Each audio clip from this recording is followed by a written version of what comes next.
바이든 대통령이 블라디미르 푸틴 러시아 대통령과 우크라이나 긴장 완화를 위한 정상회담에 원칙적으로 합의한 것으로 전해졌습니다. 러시아군이 상당한 규모의 주력 전투부대를 우크라이나 인근에 배치하고 있다는 새로운 위성 사진이 공개됐습니다. 오미크론 변이로 인한 코로나19 사망자가 델타 변이에 따른 사망자를 추월했습니다. FDA가 화이자, 모더나 코로나19 백신의 4차 접종 허가에 관한 검토를 시작했습니다. 영국과 미국을 포함한 세계 각국 정부들이 코로나19 백신 접종에 따른 희귀 부작용 피해를 배상하는 방안을 검토하고 있습니다. 이상은 이 시각 주요 뉴스입니다.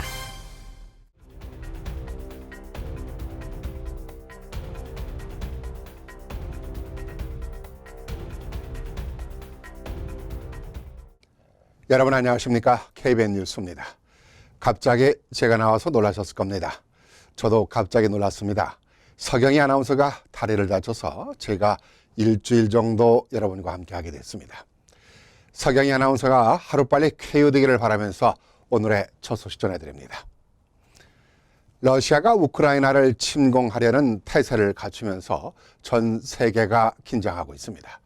정시도 요동치는가 하면은 석유값까지 고공행진하는 모습을 보여왔습니다만 다행히도 일단은 위기를 넘기고 있는 모습입니다. 바이든 대통령이 블라디미르 푸틴 러시아 대통령과 우크라이나 긴장 완화를 위해서 정상회담에 원칙적으로 합의를 한 것으로 전해지고 있기 때문입니다. 러시아가 우크라이나를 침공하지 않는 조건으로 우선 이번 주 후반에 미 국무장관과 러시아 외무장관의 회동을 가질 것으로 예정이 됐습니다. 화면에는 직접 나오지 않았지만 뉴스는 서경희 아나운서가 정리를 했습니다. 젠사키 백악관 대변인은 어제 성명을 내고 우리는 침공이 시작되는 그 순간까지 외교를 추구할 것이라며 러시아는 현재 우크라이나에 대한 전면적인 공격을 계속해서 준비하는 것으로 보인다고 지적했습니다. 그러면서 토니 블링컨 국무장관과 세르게이 라브로프 러시아 외무장관은 러시아가 군사행동을 취하지 않는다면 이번 주 후반 유럽에서 만날 예정이라며 바이든 대통령은 러시아의 침공이 일어나지 않는다면 이번 회동 후 푸틴 대통령과의 회담을 원칙적으로 수락했다고 밝혔습니다. 사키 대변인에 따르면 블링컨 국무장관과 라브로프 외무장관은 오는 24일 유럽에서 만날 예정입니다. 앞서 엘리제궁도 이날 성명을 내고 바이든과 푸틴이 정상회담에 원칙적으로 합의하고 유럽의 안보와 전략적 안정을 논의하기 위한 정상회담 아이디어에 동의했다고 발표했습니다. 한편 이번 성명은 emmanuel 마크롱 프랑스 대통령이 바이든, 푸틴과 잇따라 전화통화를 한 뒤에 나왔습니다. 미러 정상회담이 마크롱의 제안이었고 두 정상이 이를 수락했다는 의미입니다. 다만 성명에는 미러 정상회담은 러시아가 우크라이나를 침공하지 않는 조건에서만 개최할 수 있다는 내용이 담겼습니다.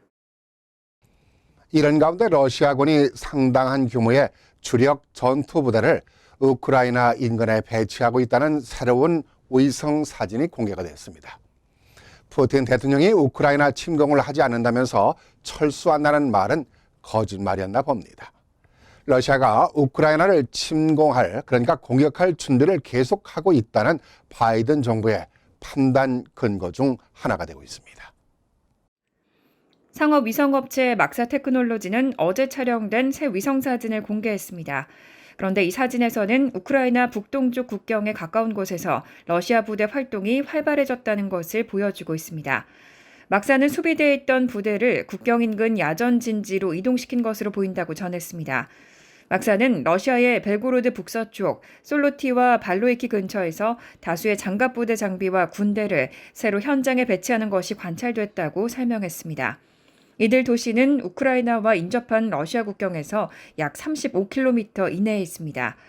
막사는 또 이 새로운 활동은 이전에 관찰된 전투그룹 배치 패턴에 변화가 있다는 것을 나타낸다며 최근까지 대부분의 배치는 주로 기존 군사수비대 및 훈련 지역 또는 그 근처에 배치된 것으로 보였지만 어제는 솔로티에 있는 대부분의 전투부대와 지원 장비가 출발했고 광범위한 차량 트랙과 일부 장갑 장비 수송대를 그 지역 전역에서 볼 수 있다고 밝혔습니다. 또 일부 장비는 우크라이나 국경에서 북쪽으로 약 15km 떨어진 러시아 발루이키 동쪽 지역에도 배치됐다고 덧붙였습니다. CNN은 이번 새 위성사진에서는 지난 13일에 상당한 병력을 포함했던 야영지나 주둔지가 현재는 상대적으로 비어있다는 것을 보여준다고 전했습니다. 팬데믹 사태가 서서히 종식되어 가고 있다는 반가운 소식이 전해옵니다. 그러나 아직은 꼭 기억해야 할 것은 오미크론 변이로 인한 코로나 사망자가 델타 변이에 따른 사망자를 추월했다는 사실입니다. 오미크론으로 인한 사망자는 델타로 인한 사망자의 1.17배로 나타났습니다. 뉴욕타임스는 현재 미국에서 오미크론 확산이 수그러들고 있지만 확진자 증감 추이를 몇 주 뒤늦게 따라가는 사망자는 일부 지역에서 여전히 증가하면서 델타 확산 당시의 사망자를 넘어섰다고 보도했습니다. 남아프리카 공화국에서 처음 오미크론 변이가 보고된 지난해 11월 24일 이후 미국에선 3,016만 3,600명의 신규 확진자가 나오고 15만 4,750여 명이 사망했습니다. 미국에서 공식적으로 오미크론 변이 감염자가 나온 것은 지난해 12월 1일이었지만 질병통제예방센터는 이로부터 최소 일주일 전에 이미 오미크론은 미국에 상륙해 있던 것으로 파악했습니다. 한편 델타 변이가 맹위를 떨쳤던 지난해 8월 1일부터 10월 31일 사이에는 뉴욕타임스 집계에 따르면 1,091만 7,590명의 신규 감염자가 발생했고 13만 2,616명이 숨졌습니다. 두 변이의 감염과 관련한 집계를 비교하면 오미크론 유행기의 코로나19 확진자는 공식 집계된 것만 델타 유행 때의 2.76배에 달하고 사망자는 1.17배에 해당합니다. 특히 오미크론 확산 때는 많은 사람이 가정용 검사 키트로 집에서 검사하면서 정부의 공식 통계에 잡히지 않았기 때문에 실제 격차는 더 클 것으로 추정됩니다. 다만 확진자 대비 사망자 비율이 훨씬 낮았다는 점은 오미크론이 상대적으로 병독성이 약하다는 것을 반영하지만 그럼에도 불구하고 여전히 절대적인 사망자 수는 많았습니다. FDA가 미 식품의약청을 말하는 거죠. 화이자와 모더나 코로나 백신의 4차 접종 허가에 관한 검토를 시작했습니다. 접종 대상과 시기, 효과, 또 코로나 백신의 연례와 여부 등 여러 가지를 대상으로 검토가 이루어지고 있습니다. 어떤 소식인지 자세히 전해드립니다. 월스트리트저널은 지난 19일 소식통들을 인용해 식품의약국이 화이자 모더나의 코로나19 백신 4차 접종 허가에 관해 검토를 시작했다고 보도했습니다. FDA 백신 허가에 대해 잘 아는 소식통들은 4차 접종 허가 검토는 아직 초기 단계라며 허가 여부는 4차 접종이 3차 접종 후 약해지는 분자 면역 체계를 강화해 코로나 증상과 중증 위험을 줄여드는지 확인하기 위해 진행 중인 연구 결과에 따라 결정될 것이라고 말했습니다. 또 허가 전 해결해야 할 문제로 4차 접종 대상을 모든 성인으로 할지 특정 연령층으로 할지 표적을 오미크론 변이로 할지 백신을 다르게 제조해야 할지 등을 꼽았고 4차 접종으로 코로나19 백신 접종을 연례화하는 것으로 볼 수 있을지도 검토 대상이라고 덧붙였습니다. 하지만 한 소식통은 어떤 결정도 최종은 아니라면서 백신 회피 능력이 더 뛰어나고 위험한 변이가 출현하면 부스터샷을 더 일찍 허가할 필요가 있을 수 있다고 말했습니다.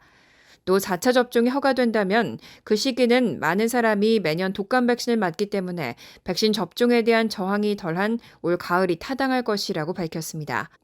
하지만 백신 추가 접종이 허가되더라도 백신 접종에 대한 사람들의 피로감이 접종의 걸림돌이 될 것으로 예상됩니다. 코로나 사태 가운데 바이든 정부의 컨트롤 타워 역할을 하는 질병통제예방센터가 정보를 통제한다는 비판을 받고 있습니다. 그 이유는 CDC는 최근 부스터샷 효과 데이터를 공개하면서 핵심 연령대인 18세에서 49세 성인에 대한 자료를 누락했기 때문입니다.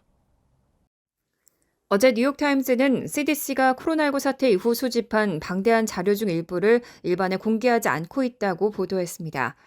뉴욕타임스는 최근 CDC가 공개한 65세 미만 성인에 대한 부스터샷 효과 데이터를 예로 들었습니다. 앞서 CDC는 데이터를 공개하면서 핵심 연령대인 18세에서 49세 성인에 대한 자료를 누락했습니다. 이에 뉴욕타임즈는 18세에서 49세의 경우 이미 2차례의 접종으로 상당한 면역력이 생성됐기 때문에 다른 연령대에 비해 부스터샷의 효과가 크지 않았을 것이라고 지적했습니다. 이 밖에도 최근 CDC가 홈페이지를 통해 매일 공개하기로 한 생활 하수 분석 자료도 논란이 됐습니다. CDC에 따르면 코로나19에 감염된 사람은 배설물을 통해 바이러스를 배출하기 때문에 하수를 분석하면 특정 지역사회에 바이러스가 얼마나 광범위하게 퍼져 있는지 또는 어떤 변이가 유행하고 있는지 등을 추정할 수 있습니다. 문제는 2년 전 코로나19 사태 초기부터 미국 내 각 지역의 보건당국이 관련 자료를 CDC에 제출했기 때문에 자료 공개 시점은 훨씬 앞당겨질 수 있었다는 점입니다. 뉴욕타임즈는 CDC가 미공개한 각종 데이터를 일찍 공개했더라면 지역 보건당국이 코로나19 사태를 대처하는 데 큰 도움이 될 수 있었다고 지적했습니다. 이에 대해 CDC는 자료를 공개하기 전에 검증을 거쳐야 하기 때문이라고 해명했습니다. 이에 뉴욕타임즈는 CDC의 관료주의적 업무 분위기 등이 원인이 됐을 거라면서 각종 자료를 공개하기 전에 감독부처의 허가를 받고 백악관에도 보고를 해야 하기 때문에 신속한 공개가 불가능할 것이라고 지적했습니다. 코로나 백신에 따른 부작용 피해가 줄을 이으면서 각 나라마다 피해 보상금 청구로 어려움을 겪게 될 것으로 보이는데요. 영국과 미국을 포함한 세계 각국 정부들의 코로나 백신 접종에 따른 희귀 부작용 피해를 배상하는 방안을 검토하고 있습니다. 미국에선 지금까지 총 3,300건 이상의 피해 배상 청구가 접수된 상태입니다. 19일 월스트리트저널은 영국과 미국을 포함한 세계 각국 정부들이 코로나19 백신 접종에 따른 희귀 부작용 피해를 배상하는 방안을 검토 중이라고 보도했습니다. 코로나19 영향으로 의심되는 수백 건의 피해 사례에 대해서도 이미 존재하는 백신 피해 배상 프로그램을 적용할 것으로 보입니다. 다만 월스트리트저널은 이 작업이 매우 초기 단계라고 전했습니다. 노르웨이 정부는 2월 초 기준 25건의 코로나19 백신 피해 사례에 대해 배상금을 지급하기로 합의했습니다. 이 중 3건은 아스트라제네카 백신 접종자 일부에게서 나타나는 백신 유도 면역 혈전성 혈소판 감소증으로 인한 사망 사례입니다. 노르웨이의 백신 피해 배상 기구를 이끄는 롤프 군나르 예르스타드는 이것은 새로운 백신이라며 연구진이 부작용과 백신 사이의 연관성을 입증할 경우 배상이 적절하다고 밝혔습니다. 미국에서는 지금까지 3,320건 이상의 코로나19 백신 피해 배상 청구가 접수됐고 이 중 한 건에 대한 배상 책임이 인정됐지만 세부 절차는 아직 진행 중입니다. 존슨앤존슨의 제약부문 자회사 얀센이 만든 코로나19 백신을 접종한 미국인 중 9명이 혈소판 감소성 혈전증이라는 희귀 부작용으로 사망했습니다. 이 밖에 화이자 바이오엔텍 백신과 모더나 백신은 젊은 남성 일부에서 희귀 심근염 또는 심낭염을 유발하는 것으로 보고됐습니다. 그동안 한국 정부는 해외 입국자들의 자가 격리를 안전보호 앱을 통해서 관리를 해왔습니다. 앞으로 해외 입국자들은 그동안 해왔던 앱으로의 별도 관리를 받지 않게 됐다는 소식입니다. 한국중앙방역대책본부는 지난 18일 보도자료를 통해 오늘부터 안전보호 앱을 활용한 해외 입국 자가 격리자 관리를 중단한다고 밝혔습니다. 오미크론 변이가 국내에서 우세종화하고 해외 유입 확진자가 지속해서 감소하는 상황인 만큼 해외 유입 관리에 투입되던 인력을 국내 확진자 관리로 전환하기 위한 조치입니다.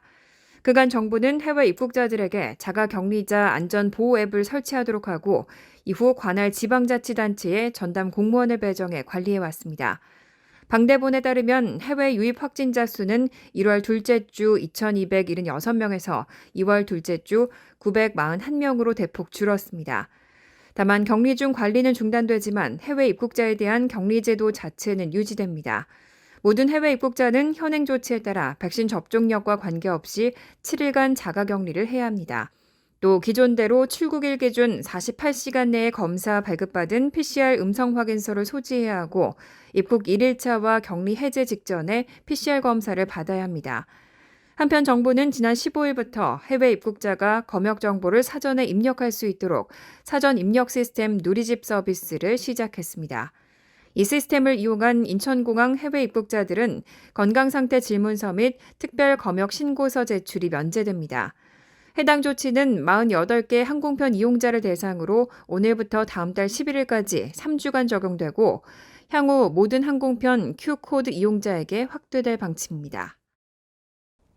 2023년 뉴저지 주 상하의원 선거부터 적용될 새로운 선거구 재조정안이 확정이 됐습니다. 한인들이 많이 거주하는 버겐 카운티 일대 37선거구와 39선거구에는 다소 변동이 있었습니다. 지난 18일 민주공화당 출신 각각 5명의 위원과 판사 출신 위원 총 11명의 위원으로 구성된 뉴저지 주의회 선거구 재조정위원회는 새 선거구 재조정안을 찬성 9표, 반대 2표로 가결했습니다. 이날 공개된 선거구 재조정안에 따르면 한인들이 많이 사는 뉴저지주 북동부 지역 버겐 카운티 일대의 37선거구와 39선거구에 다소 변동이 있었습니다. 특히 아시안 인구가 많은 37선거구의 일부 지역이 타선거구로 편입되면서 구역이 좁아졌습니다. 선거구 재조정안을 들여다보면 기존 37선거구에 속해 있는 크레스킬, 알파인, 놀스벨 등 버겐 카운티 북부 지역 타운들은 모두 39선거구로 편입됐습니다. 또 버겐 카운티 남동부 지역의 에지워러와 페어뷰의 경우 36선거구로 편입됐습니다. 한인 밀집타운인 팰리세이즈 팍, 포트리, 레오니아, 잉그로드 클립스, 잉글우드, 테너플라이, 티넥, 해켄색 등은 여전히 37선거구에 속합니다. 한편 클로스터, 놀루드, 올테판 등 버겐 카운티 북부 지역 주요 한인 밀집타운들은 여전히 39선거구에 들어갑니다. 재조정 결과에 따라 37선거구는 현재처럼 민주당이 강세인 상황이 지속될 것으로 보입니다. 반면 39선거구는 홀리 셰피시 주 상원의원, 로버트 올스, 드앤 드푸치노 주 하원의원으로 공화당이 장악한 선거구지만 이번 선거구 재조정 결과로 정치 구도에 변화가 발생할 수 있다는 분석도 나왔습니다. 해수 인파로 북적이는 플로리다주 마이애미 해변에 지난 19일 헬기 한 대가 바다에 추락을 했습니다. 하마터면 큰 인명피해로 이어질 수 있었던 아찔한 사고였습니다. 경찰이 제공한 당시 영상을 보면 헬기가 지난 19일 오후 1시 10분께 바다에 추락할 당시 일부 휴양객은 해변에서 일광욕을 즐기고 있었고 바다에서 수영을 하는 사람들도 있었습니다.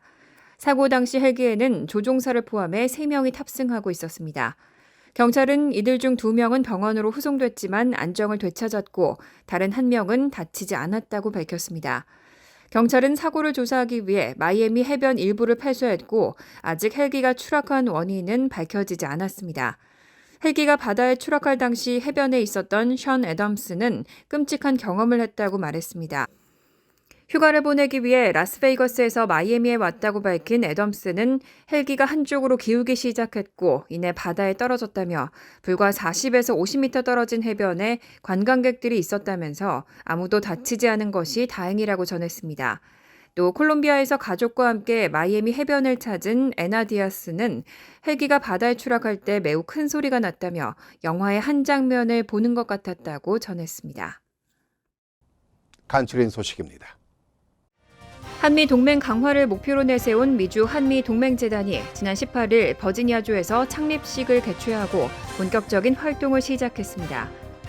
비영리인 이 단체는 워싱턴 DC에 본부를 두고 로스앤젤레스, 뉴욕, 샌프란시스코 등 미국 내 7개 지부와 연계해 한미 동맹 이해 강화를 위한 다양한 포럼과 교육 프로그램을 운영할 예정입니다. 창립식에는 최태원 회장을 비롯해 캐슬린 스티븐스 전 주한 미국 대사, 최 피럴슨 버지니아주 상원의원, 마크 킴, 아이린 신 버지니아주 하원의원 등 100여 명이 참석했습니다. 미 제양군인회 한인 829 지부는 지난 16일 LA 평통 사무실에서 김영옥 대령 이야기 컬러링북 발간 행사를 개최했습니다. 한인 청소년을 대상으로 민족의 자긍심과 정체성을 심어주기 위해 발간된 이 책자는 한국재외동포재단도 지원에 나서 한국어와 영어로 내용이 구성됐습니다.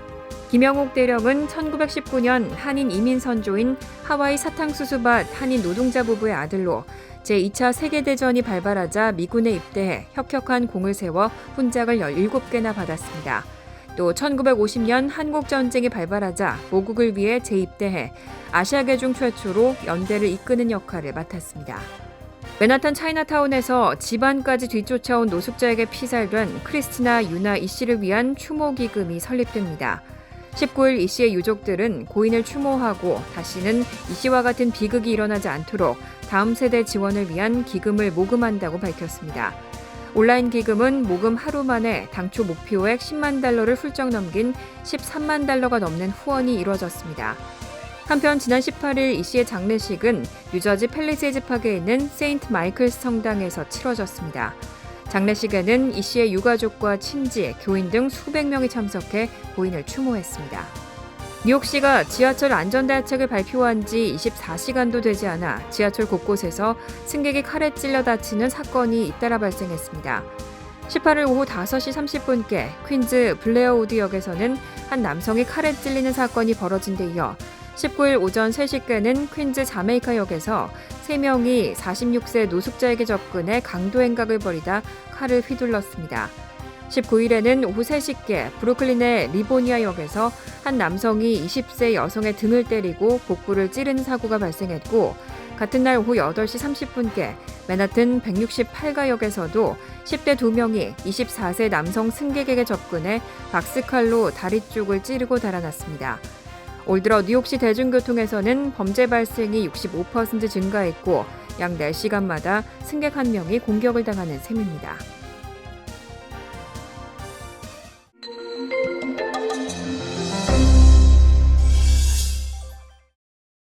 전몰장병 유가족 돕기협회와 뉴저지 제한군인회는 지난 18일 해켄색에 있는 코치하우스 다이너에서 연방 하원 의원 조슈가 타이머 의원, 카운티 클럭 존 허간, 카운티 셰리프 안토니 큐레이톤 등과 오찬을 겸한 간담회를 개최했습니다. 민권센터는 지난 18일 맨하튼 뉴욕 주지사 사무실 앞에서 뉴욕 이민자 연맹이 주최한 서류 미비자 건강보험 가입 허용법 제정을 촉구하는 집회에 참여했습니다. 집회에는 뉴욕 한인 봉사센터를 비롯해 한인, 아시안, 히스패닉, 흑인 이민자 단체들이 함께했습니다. 20일 희망재단이 지난 15일 오후 플러싱에서 이사회를 열고 그동안 한인 서류 미비자나 소외계층에게 지급됐던 기본 지원금을 $700로 인상하기로 했습니다. 또 코로나 사태로 어려움을 겪고 있는 한인 싱글맘들에 대한 지원을 확대하기로 했습니다. 환율과 증권 소식 전해드리겠습니다.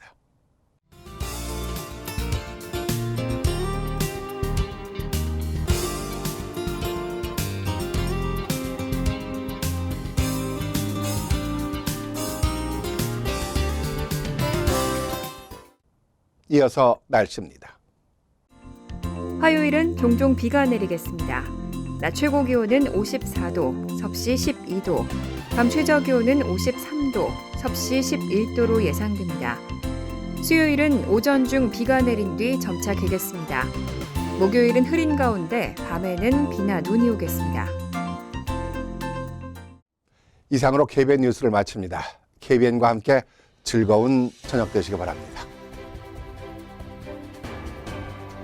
미 동부 최대 한인방송 KBN이 제작하는 KBN 뉴스는 웹사이트 mykbn.com 그리고 유튜브와 페이스북에서 다시 보실 수 있습니다.